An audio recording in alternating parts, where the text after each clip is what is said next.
सत श्री अकाल जी। तुसी वेख रहे हो पंजाब मेल USA TV।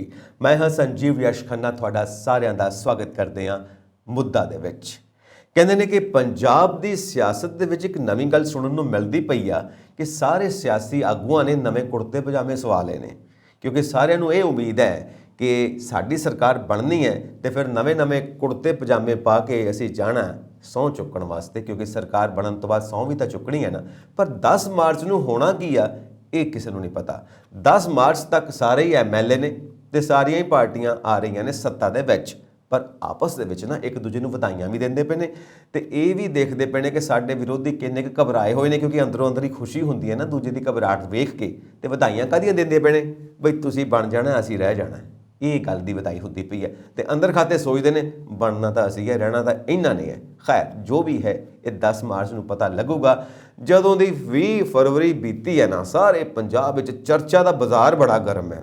ਸਾਰੇ ਜਾਣੇ ਸਿਰ ਜੋੜ ਕੇ ਬੈਠੇ ਹੋਏ ਨੇ, ਕਿਹੜੀ ਪਾਰਟੀ ਆਊਗੀ, ਕਿਹੜੀ ਪਾਰਟੀ ਨਹੀਂ ਆਊਗੀ, ਕਿਹੜਾ ਸਿਆਸੀ ਆਗੂ ਆਊਗਾ, ਕਿਹੜਾ ਸਿਆਸੀ ਆਗੂ ਨਹੀਂ ਆਊਗਾ। ਇਹ ਚੱਲਦੀਆਂ ਪਈਆਂ ਨੇ ਗੱਲਾਂ ਤੇ ਸੋਸ਼ਲ ਮੀਡੀਆ ਤੇ ਭਰਿਆ ਪਿਆ ਮਜ਼ਾਕ ਨਾਲ ਵੀ, ਤੇ ਕੁਝ ਲੋਕ ਸੀਰੀਅਸ ਡਿਸਕਸ਼ਨ ਵੀ ਕਰਦੇ ਨੇ। ਉਹ ਬਸ ਕਰੋ ਯਾਰ, ਇੰਨਾ ਮਜ਼ਾਕ ਨਾ ਕਰੋ, ਕਿਉਂਕਿ ਇਹਨਾਂ ਨੇ ਕੱਲ ਸੱਤਾ 'ਚ ਆਉਣਾ ਤੇ ਫਿਰ ਇਹ ਨਾ ਹੋਵੇ ਕਿ ਤੁਹਾਡੇ ਉੱਤੇ ਗੁੱਸਾ ਨਿਕਲ ਜਾਵੇ ਇਹਨਾਂ ਦਾ। ਖੈਰ ਗੁੱਸਾ ਤਾਂ ਕੀ ਨਿਕਲਣਾ ਹੈ, ਗੁੱਸਾ ਤਾਂ ਪੰਜਾਬ ਵਾਸੀਆਂ ਨੂੰ ਚੜਿਆ ਹੋਇਆ ਕਿ ਆ ਪੰਜਾਬ ਦਾ ਹਾਲ ਕੀ ਕਰਕੇ ਰੱਖ ਦਿੱਤਾ। ਕਿਉਂ? ਕਿਉਂਕਿ ਮਾਹਿਰ ਮੰਨਦੇ ਨੇ ਨਾ ਕਿ ਜਿਹੜੀ ਵੀ ਪਾਰਟੀ ਸੱਤਾ 'ਚ ਆਊਗੀ ਜਾਂ ਜਿਹੜੀਆਂ ਵੀ ਪਾਰਟੀਆਂ ਮਿਲ ਕੇ ਸਰਕਾਰ ਬਣਾ ਕੇ ਸੱਤਾ 'ਚ ਆਉਣਗੀਆਂ, ਉਹਨਾਂ ਵਾਸਤੇ ਸਭ ਤੋਂ ਵੱਡੀ ਚੁਣੌਤੀ ਕਿਹੜੀ ਆ?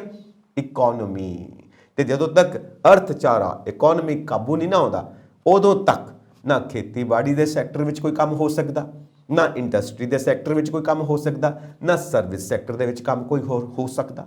ਪਰ ਫਿਰ ਜਿਹੜੇ ਪੁਰਾਣੇ ਕੰਮ ਨੇ ਉਹ ਕਿਹੜੇ ਨੇ? ਉਹ ਤਾਂ ਫਿਰ ਉਹੀ ਨੇ ਜਿਹੜੇ ਚੱਲਦੇ ਪਏ ਨੇ, ਉਹੀ ਸਾਰੇ ਪੰਗੇ, ਉਹੀ ਸਾਰੇ ਗੱਲਾਂ ਬਾਤਾਂ ਦੇ ਨਤੀਜੇ। ਨਵੀਆਂ ਗੱਲਾਂ ਕਿੱਥੇ ਨੇ? ਬਦਲਾਅ ਕਿੱਥੇ ਹੈ? ਜਿਹੜਾ ਰੌਲਾ ਪਾਇਆ ਹੋਇਆ ਸੀ ਬਦਲਾਅ ਲਿਆਉਣਾ, ਬਦਲਾਅ ਲਿਆਉਣਾ, ਜਿਹੜਾ ਰੌਲਾ ਪਾਇਆ ਭਈ ਮੁੱਦਿਆਂ ਦੀ ਗੱਲ ਨਹੀਂ ਹੁੰਦੀ ਪਈ, ਹਮੇਸ਼ਾ ਸਿਆਸਤ ਦੇ ਵਿੱਚ ਕੋਈ ਹੋਰ ਹੀ ਗੱਲਾਂ ਹੋਈ ਜਾਂਦੀਆਂ ਨੇ। ਉਹ ਸਨ 2017 ਵਾਲੀਆਂ ਗੱਲਾਂ ਹੋਈ ਜਾਂਦੀਆਂ ਨੇ, ਸਨ 2012 ਵਾਲੀਆਂ ਗੱਲਾਂ ਹੋਈ ਜਾਂਦੀਆਂ ਨੇ, ਸਨ 2022 ਵਾਲੀਆਂ ਗੱਲਾਂ ਕਿਉਂ ਨਹੀਂ ਕਰਦੇ? ਚੇਂਜ ਦੀ ਗੱਲ ਕਿਉਂ ਨਹੀਂ ਕਰਦੇ? ਬਦਲਾਅ ਦੀ ਗੱਲ ਕਿਉਂ ਨਹੀਂ ਕਰਦੇ? ਉਹ ਗੱਲ ਕਿਤੇ ਰਹਿ ਗਈ। ਪਰ ਗੱਲਾਂ ਸਾਰੀਆਂ ਉਹੀ ਨੇ ਕਿ ਜਦੋਂ ਪੰਜਾਬ ਦੀ ਜਨਤਾ ਚਾਹੁੰਦੀ ਹੈ ਕਿ ਨਵਾਂ ਪੰਜਾਬ, ਨਵੀਂ ਸੋਚ, ਨਵੀਂ ਸਿਆਸਤ, ਨਵੀਆਂ ਪਾਰਟੀਆਂ, ਨਵੇਂ ਚਿਹਰੇ, ਨਵੀਆਂ ਗੱਲਾਂ, ਨਵਾਂ ਸਿਸਟਮ ਜਿਹਦੇ ਵਿੱਚ ਕੋਈ ਭ੍ਰਿਸ਼ਟਾਚਾਰ ਨਹੀਂ ਹੈ, ਤਾਂ ਵੈਸੇ ਸੁਪਨਿਆਂ ਵਰਗੀਆਂ ਗੱਲਾਂ ਹੋ ਸਕਦਾ ਸੱਚ ਹੋ ਹੀ ਜਾਣ। ਚਲੋ ਦੇਖਦੇ ਹਾਂ 10 ਮਾਰਚ 2022 ਨੂੰ ਕੀ ਹੁੰਦਾ।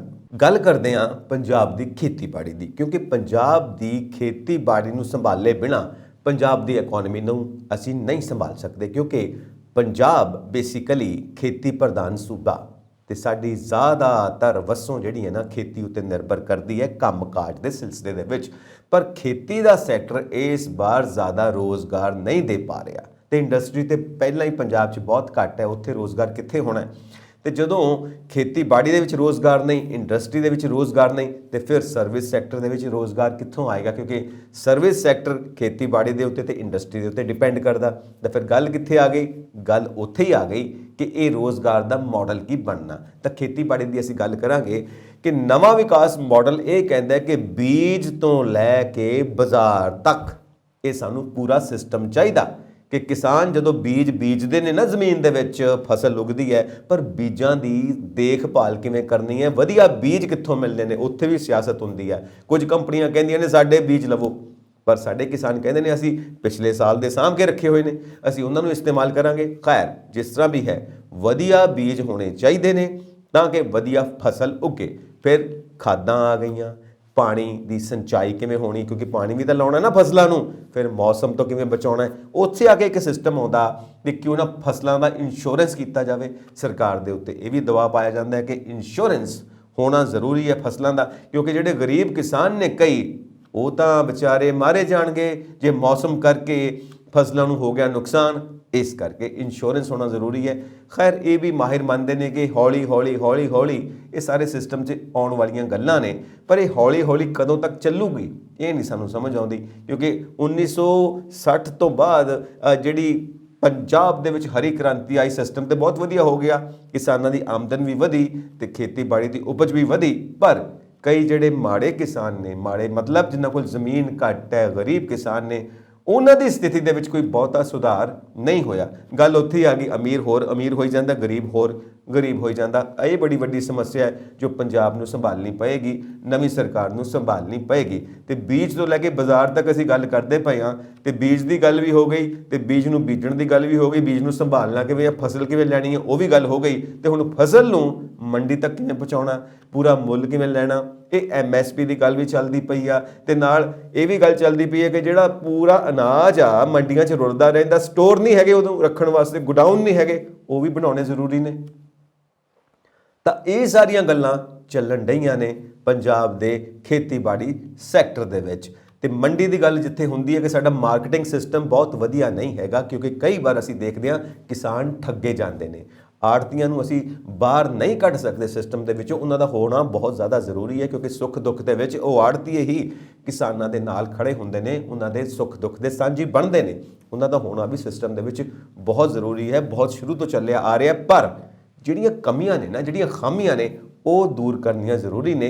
ਤੇ ਮੰਡੀ ਦੇ ਵਿੱਚ ਕਿਹੜੀਆਂ ਖਾਮੀਆਂ ਨੇ, ਕਿਸਾਨ ਨੂੰ ਸਮਝ ਨਹੀਂ ਹੈਗੀ ਮੰਡੀ ਦੀ, ਕਈ ਵਾਰ ਉੱਥੇ ਠੱਗੇ ਜਾਂਦੇ ਨੇ, ਚਲਾਕ ਲੋਕ ਉਹਨਾਂ ਨੂੰ ਠੱਗ ਲੈਂਦੇ ਨੇ। ਇਸ ਕਰਕੇ ਮੰਡੀ ਦਾ ਬਿਲਕੁਲ ਸਹੀ ਹੋਣਾ ਬਹੁਤ ਜ਼ਿਆਦਾ ਜ਼ਰੂਰੀ ਹੈ ਕਿਸਾਨਾਂ ਦੇ ਲਈ। ਪਰ ਮੰਡੀ ਕੋਲੋਂ ਅਸੀਂ ਪਿੱਠ ਵੀ ਨਹੀਂ ਮੋੜ ਸਕਦੇ, ਕਿਉਂਕਿ ਮੰਡੀ ਹੋਣੀ ਜ਼ਰੂਰੀ ਹੈ, ਓਪਨ ਮਾਰਕੀਟ ਹੈ ਨਾ। ਇਸ ਕਰਕੇ ਮੰਡੀ ਸਹੀ ਤਰੀਕੇ ਨਾਲ ਚੱਲੇ ਤੇ ਬੀਜ ਤੋਂ ਲੈ ਕੇ ਬਾਜ਼ਾਰ ਤੱਕ, ਮੰਡੀ ਤੱਕ ਹਰ ਸਿਸਟਮ ਸਹੀ ਚੱਲਣਾ ਚਾਹੀਦਾ। ਕਿਸਾਨ ਨੂੰ ਪੂਰੀ ਜਾਣਕਾਰੀ ਹੋਣੀ ਚਾਹੀਦੀ ਹੈ। ਵੱਖੋ ਵੱਖ ਖੇਤੀਬਾੜੀ ਯੂਨੀਵਰਸਿਟੀਆਂ ਵੀ ਇਹਨਾਂ ਦਾ ਸਾਥ ਦੇ ਰਹੀਆਂ ਨੇ, ਹੋਰ ਜਾਗਰੂਕ ਹੋਣਾ ਚਾਹੀਦਾ ਤਾਂ ਕਿ ਕਿਸਾਨ ਜਿਹੜਾ ਮਾਡਰਨ ਬਣੇ, ਅੱਜ ਕੱਲ੍ਹ ਦੇ ਸਮੇਂ ਦੇ ਮੁਤਾਬਿਕ ਬਣੇ। ਕਿਉਂਕਿ ਖੇਤੀਬਾੜੀ ਯੂਨੀਵਰਸਿਟੀ ਨਾ ਦੁਨੀਆ ਦੀਆਂ ਜਿਹੜੀਆਂ ਬਾਕੀ ਖੇਤੀਬਾੜੀ ਯੂਨੀਵਰਸਿਟੀਜ਼ ਹੈਗੀਆਂ ਨੇ, ਜਿਹੜੀ ਲੁਧਿਆਣਾ ਦੇ ਵਿੱਚ ਹੈ ਪੰਜਾਬ ਐਗਰੀਕਲਚਰ ਯੂਨੀਵਰਸਿਟੀ, ਮੈਂ ਉਹਦੀ ਗੱਲ ਕਰ ਰਿਹਾ, ਉਹ ਵਿਦੇਸ਼ਾਂ ਦੀਆਂ ਵੀ ਯੂਨੀਵਰਸਿਟੀਆਂ ਨਾਲ ਮਿਲ ਕੇ ਉਹ ਸਾਰੇ ਪ੍ਰੋਗਰਾਮ ਤਿਆਰ ਕਰਦੀ ਪਈ ਹੈ ਤਾਂ ਕਿ ਕਿਸਾਨਾਂ ਨੂੰ ਵੱਧ ਤੋਂ ਵੱਧ ਫਾਇਦਾ ਹੋ ਸਕੇ। ਤੇ ਪੰਚਾਇਤਾਂ ਦੇ ਜ਼ਰੀਏ, ਸਰਪੰਚਾਂ ਦੇ ਜ਼ਰੀਏ ਪਿੰਡ-ਪਿੰਡ ਜਾ ਕੇ ਆਪਣੇ ਵਰਕਰਸ ਨੂੰ ਭੇਜ ਕੇ ਕਿਸਾਨਾਂ ਲਈ ਕੰਮ ਕਰਦੀਆਂ ਪਈਆਂ ਨੇ ਤਾਂ ਕਿ ਕਿਸਾਨਾਂ ਨੂੰ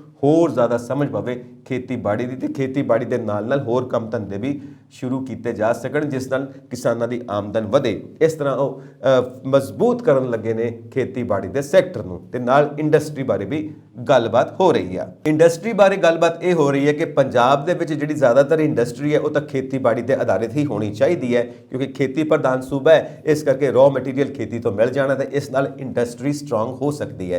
ਤੇ ਨਾਲ ਦੀ ਨਾਲ ਵਿਦੇਸ਼ੀ ਕੰਪਨੀਆਂ ਨੂੰ ਵੀ ਇਨਵਾਈਟ ਕੀਤਾ ਜਾਵੇ ਕਿ ਉਹ ਆ ਕੇ ਇੱਥੇ ਇਨਵੈਸਟ ਕਰਨ ਇੰਡਸਟਰੀ ਦੇ ਵਿੱਚ, ਤੇ ਇੰਡਸਟਰੀ ਨੂੰ ਹੋਰ ਸਟਰੋਂਗ ਬਣਾਉਣ। ਤੇ ਜਿਹੜੇ ਪੰਜਾਬ ਦੇ ਵਿੱਚ ਵੀ ਰਿਚ ਲੋਕ ਨੇ, ਅਮੀਰ ਲੋਕ ਨੇ, ਜਿਹੜੇ ਪੈਸਾ ਲਗਾ ਸਕਦੇ ਨੇ, ਉਹਨਾਂ ਨੂੰ ਵੀ ਇਨਵਾਈਟ ਕੀਤਾ ਜਾਵੇ ਕਿ ਉਹ ਵੀ ਸਰਕਾਰ ਦੇ ਨਾਲ ਮਿਲ ਕੇ ਇੰਡਸਟਰੀ ਦੇ ਵਿੱਚ ਪੈਸਾ ਲਗਾਉਣ ਤੇ ਇੰਡਸਟਰੀ ਨੂੰ ਹੋਰ ਰਿਚ ਕੀਤਾ ਜਾ ਸਕੇ। ਕਿਉਂਕਿ ਸਾਡੇ ਕੋਲ ਦੋ ਚੀਜ਼ਾਂ ਚਾਹੀਦੀਆਂ ਨੇ, ਜਾਂ ਤਾਂ ਸਹਿਕਾਰੀ ਖੇਤਰ ਹੋਵੇ ਤੇ ਜਾਂ ਸਰਕਾਰੀ ਖੇਤਰ ਹੋਵੇ। ਕਿਉਂਕਿ ਜਿਹੜਾ ਕੋਆਪਰੇਟਿਵ ਇੰਡਸਟਰੀ ਹੈ ਤੇ ਜਿਹੜੀ ਗਵਰਨਮੈਂਟ ਇੰਡਸਟਰੀ ਹੈ, ਇਹ ਮਿਲ ਕੇ ਹੀ ਪੰਜਾਬ ਦੀ ਜਿਹੜੀ ਇਹ ਦਸ਼ਾ ਹੈ ਸੁਧਾਰ ਸਕਦੇ ਨੇ। ਕਿਉਂਕਿ ਜਿਹੜਾ ਕਾਰਪੋਰੇਟ ਆ, ਜਿਹੜਾ ਬਿਜ਼ਨਸ ਹਾਊਸਿਸ ਨੇ, ਉਹ ਕਿਤੇ ਨਾ ਕਿਤੇ ਆਪਣੇ ਫਾਇਦੇ ਦੇ ਨਾਲ ਉਲਝੇ ਰਹਿੰਦੇ ਨੇ।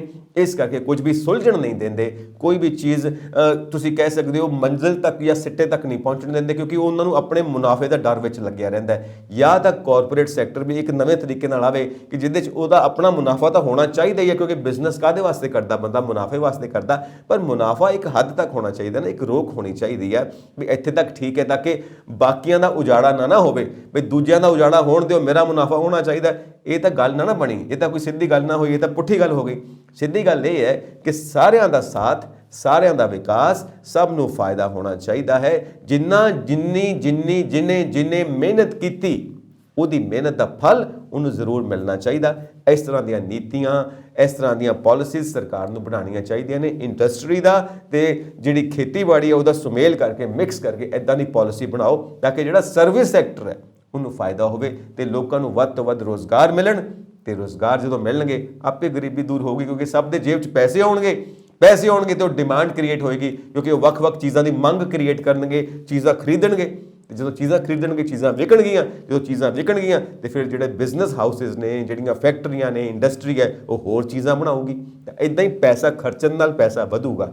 ਪੈਸਾ ਕਮਾਉਣਾ, ਪੈਸਾ ਖਰਚਣਾ, ਇੱਦਾਂ ਹੀ ਇਕਨੋਮੀ ਚੱਲਦੀ ਹੈ। ਇੱਕ ਬੰਦੇ ਦਾ ਖਰਚਾ ਦੂਜੇ ਬੰਦੇ ਦੀ ਆਮਦਨ ਬਣ ਜਾਂਦੀ ਹੈ, ਇੱਕ ਜੇਬ 'ਚੋਂ ਨਿਕਲਦਾ ਦੂਜੀ ਜੇਬ 'ਚ ਚਲਾ ਜਾਂਦਾ, ਤਾਂ ਇਹ ਚੱਕਰ ਚੱਲਦਾ ਰਹਿੰਦਾ। ਇਹ ਵਿਸ਼ੀਅਸ ਸਰਕਲ ਤੋਂ ਵਰਚੁਅਸ ਸਰਕਲ ਵੱਲ ਲੈ ਕੇ ਜਾਣਾ ਇਕਨੋਮੀ ਨੂੰ ਇਹੀ ਸਾਡੀ ਪਾਲਿਸੀ, ਸਾਡਾ ਮਾਡਲ ਹੋਣਾ ਚਾਹੀਦਾ। ਤੇ ਇਹ ਮਾਡਲ ਨਾ ਹੁਣ 에ਅਰ ਕੰਡੀਸ਼ਨ ਕਮਰਿਆਂ 'ਚ ਬਹਿ ਕੇ ਨਹੀਂ ਬਣਨੇ, ਇਹ ਹੁਣ ਲੋਕਾਂ 'ਚ ਵਿਚਰ ਕੇ ਬਣਨੇ ਨੇ, ਲੋਕਾਂ ਦੇ ਨਾਲ ਘੁੰਮ ਕੇ ਬਹਿ ਕੇ ਗੱਲਾਂ ਕਰਨ ਨਾਲ ਬਣਨੇ ਨੇ। ਤਾਂ ਹੀ ਅਸੀਂ ਆਪਣੀ ਇੰਡਸਟਰੀ ਨੂੰ, ਆਪਣੇ ਐਗਰੀਕਲਚਰ ਨੂੰ ਤੇ ਸਰਵਿਸ ਸੈਕਟਰ ਨੂੰ ਸਟਰੋਂਗ ਕਰਕੇ ਪੰਜਾਬ ਦੀ ਇਕਨੋਮੀ ਨੂੰ ਸਟਰੋਂਗ ਕਰ ਸਕਦੇ ਹਾਂ। ਤੇ ਸਰਕਾਰ ਭਾਵੇਂ ਕਿਸੇ ਵੀ ਪਾਰਟੀ ਦੀ ਆ ਜਾਵੇ ਜਾਂ ਬਹੁਤ ਸਾਰੀਆਂ ਪਾਰਟੀਆਂ ਮਿਲ ਕੇ ਸਰਕਾਰ ਬਣਾ ਲੈਣ, ਜੇ ਇਦਾਂ ਚੱਲਣਗੇ ਨਾ, ਐਡਵਾਈਜ਼ਰਸ ਨੂੰ ਨਾਲ ਲੈ ਕੇ, ਵੱਡੇ ਵੱਡੇ ਸੋਚਣ ਵਾਲੇ ਥਿੰਕ ਟੈਂਕਸ ਨੂੰ ਨਾਲ ਲੈ ਕੇ, ਜੋ ਪੰਜਾਬ ਦੀ ਕਰੀਮ ਹੈ ਸਾਰੀ, ਉਹ ਸੋਚਣ ਵਾਲੇ ਆਲਿਮ ਫਾਜ਼ਿਲ ਵੱਡੇ ਵੱਡੇ ਦਿਮਾਗਾਂ ਵਾਲੇ ਲੋਕ, ਉਹਨਾਂ ਨੂੰ ਨਾਲ ਲੈ ਕੇ ਕਮੇਟੀਆਂ ਬਣਾ ਕੇ, ਉਹਨਾਂ ਦੀ ਐਡਵਾਈਸ ਲੈ ਕੇ, ਉਹਨਾਂ ਦੀ ਸਲਾਹ ਲੈ ਕੇ, ਉਹਨਾਂ ਦੇ ਗਰੁੱਪ ਨੂੰ ਨਾਲ ਲੈ ਕੇ ਜਦੋਂ ਚੱਲਣਗੇ ਨਾ, ਤਾਂ ਸਾਰੀਆਂ ਮੁਸੀਬਤਾਂ ਦਾ ਹੱਲ ਹੋ ਜਾਣਾ। ਤੇ ਸਾਰੇ ਪੰਜਾਬ ਵਾਸੀ ਤਾਂ ਤੁਹਾਡੇ ਨਾਲ ਹੋਣਗੇ ਹੀ ਹੋਣਗੇ।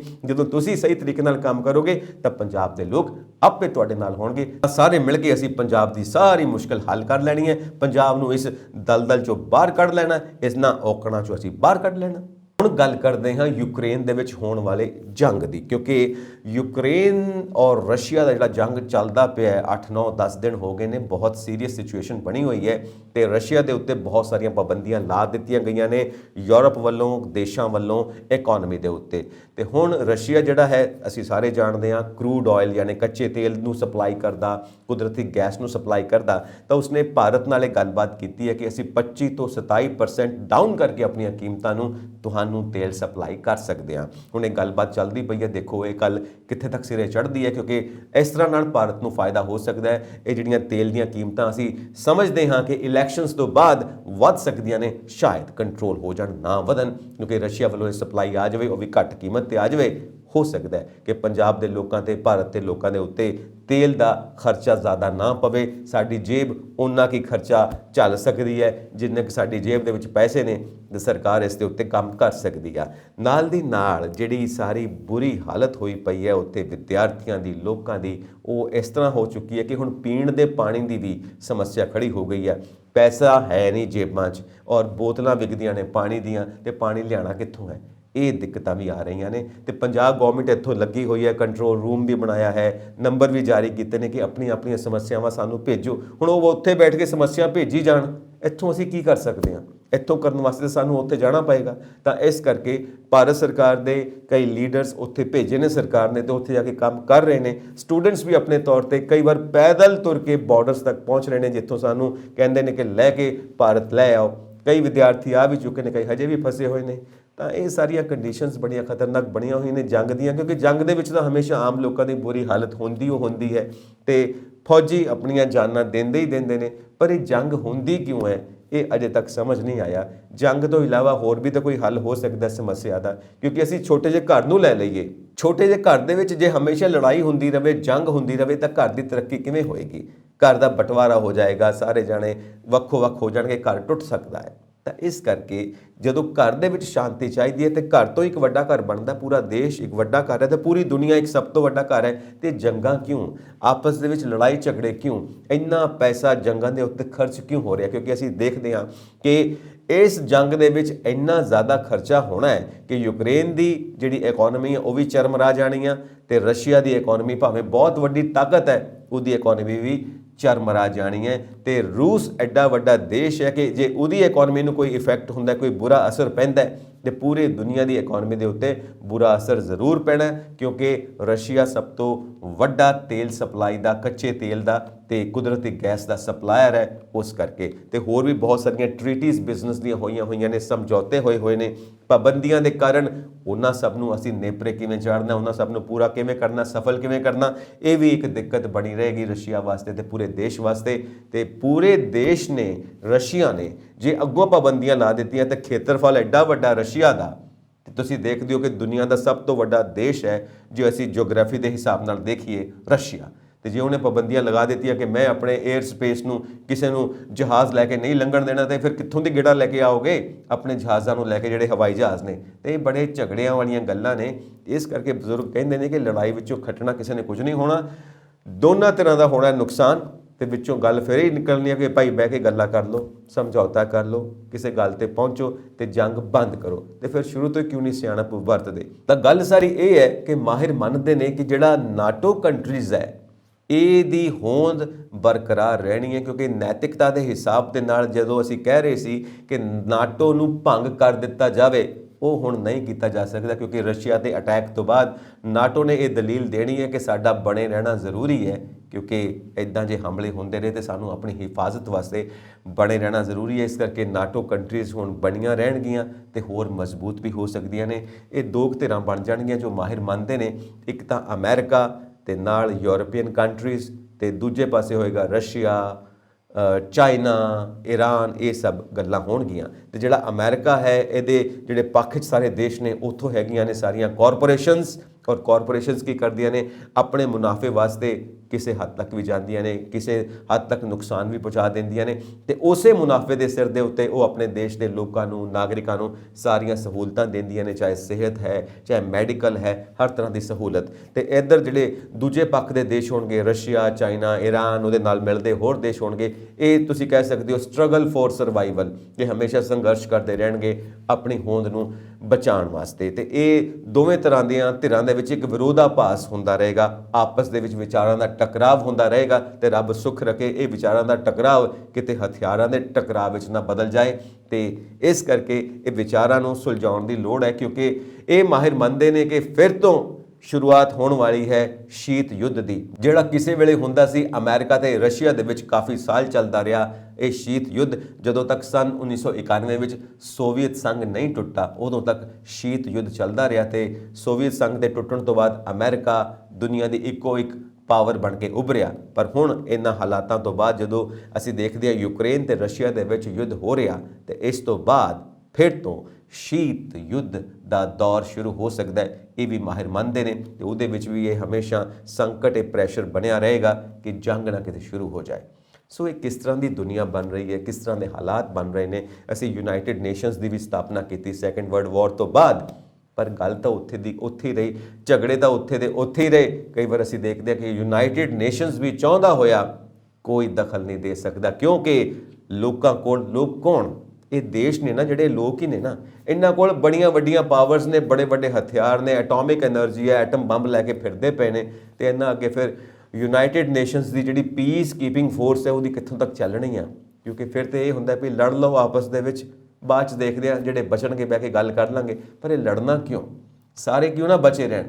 ਇਸ ਕਰਕੇ ਜ਼ਿੰਦਗੀਆਂ ਬਹੁਤ ਜ਼ਰੂਰੀ ਨੇ, ਦੇਸ਼ ਬਹੁਤ ਜ਼ਰੂਰੀ ਨੇ, ਕਿਉਂਕਿ ਬਹੁਤ ਮਿਹਨਤ ਨਾਲ ਦੇਸ਼ ਖੜਾ ਹੁੰਦਾ ਹੈ। ਇੱਕ ਘਰ ਹੀ ਹੈ ਨਾ, ਇੱਕ ਪਰਿਵਾਰ ਹੀ ਹੈ, ਬੜੀ ਮਿਹਨਤ ਨਾਲ ਘਰ ਪਰਿਵਾਰ ਖੜਾ ਹੁੰਦਾ ਹੈ ਤੇ ਇੱਕ ਬੰਬ ਮਾਰ ਕੇ ਤੁਸੀਂ ਸਾਰੀ ਬਿਲਡਿੰਗ ਉਡਾ ਦਿੰਦੇ ਹੋ ਤੇ ਬਿਲਡਿੰਗ ਵਿੱਚ ਬੈਠੇ ਲੋਕਾਂ ਨੂੰ ਵੀ ਉਡਾ ਦਿੰਦੇ ਹੋ।